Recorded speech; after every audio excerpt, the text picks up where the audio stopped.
राजकुमारी और अजूबे का जंगल बहुत समय पहले की बात है। एक सुंदर राज्य था जहाँ का राजा और रानी अपने राज्य के सभी नागरिकों से बहुत प्यार करते थे। इस राज्य में एक प्यारी सी राजकुमारी हुआ करती थी जिसका नाम सिमरन था। सिमरन का दिल बहुत अच्छा था और वह हमेशा अपने राज्य के गरीब और जरूरतमंद लोगों की मदद करती थी। राजकुमारी सिमरन का सपना था कि वह एक दिन एक ऐसे रहस्यमय जंगल में जाए जहाँ के बारे में लोग कहते थे कि वहाँ हर चीज अद्भुत और जादुई है। इस जंगल का नाम था अजूबा वन। इस जंगल में जाने की किसी को अनुमति नहीं थी क्योंकि वहाँ के बारे में बहुत सी डरावनी कहानियां थीं। लोग कहते थे कि यह जंगल हर किसी को अपने जादू से मोहित कर लेता था और फिर लोग कभी वापस नहीं लौटते थे। लेकिन सिमरन को इस जंगल के रहस्यों के बारे में जानने की बेहद उत्सुकता थी। एक दिन राजकुमारी ने तय किया कि वह अजूबा वन का रहस्य जानने के लिए वहां जाएगी। रानी और राजा ने उसे बहुत समझाया, लेकिन सिमरन ने उनकी बातों को नजरअंदाज किया और अगले ही दिन वह जंगल के लिए निकल पड़ी। सिमरन अकेली ही जंगल में प्रवेश कर गई। यह जंगल बिल्कुल वैसा ही था जैसा लोगों ने उसे बताया था। हर पेड़ और पौधा एक अलग रंग में रंगा हुआ था। हवा में अजीब सी खुशबू फैली हुई थी और इंद्रधनुषी रंग आसमान में छाए हुए थे। राजकुमारी धीरे धीरे जंगल के बीचों बीच बढ़ने लगी। कुछ देर बाद वह एक छोटे से झरने के पास पहुंची। झरने का पानी बेहद साफ था और उसकी ध्वनि बहुत सुखदायक थी।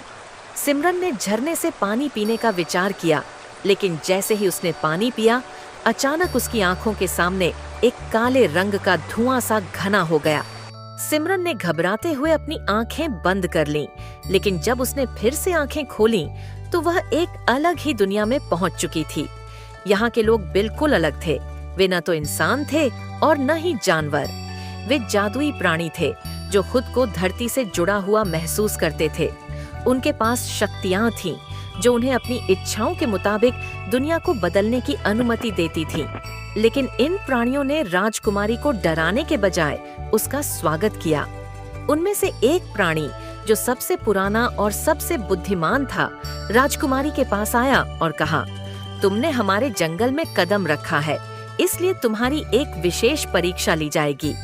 यदि तुम इसे पास कर पाई तो तुम्हें इस जंगल का रहस्य पता चलेगा, लेकिन अगर तुम असफल हो गई तो तुम यहाँ हमेशा के लिए फंस जाओगी।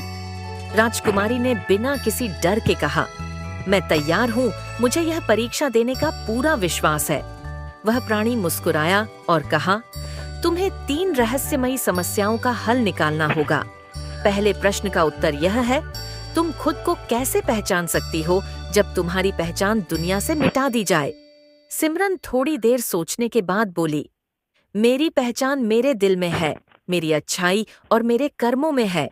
मुझे अपनी आत्मा से जुड़ा रहना चाहिए और यही मेरी असली पहचान है। प्राणी ने सर हिलाया और कहा, तुमने सही उत्तर दिया है। अब दूसरा प्रश्न है, तुम कठिनाइयों के समय में कैसे जीवित रह सकती हो। राजकुमारी ने तुरंत जवाब दिया, जो मनुष्य सच्चे दिल से जीते हैं वे कभी हारते नहीं हैं। कठिनाई केवल अस्थायी होती है और विश्वास हमेशा जीतता है।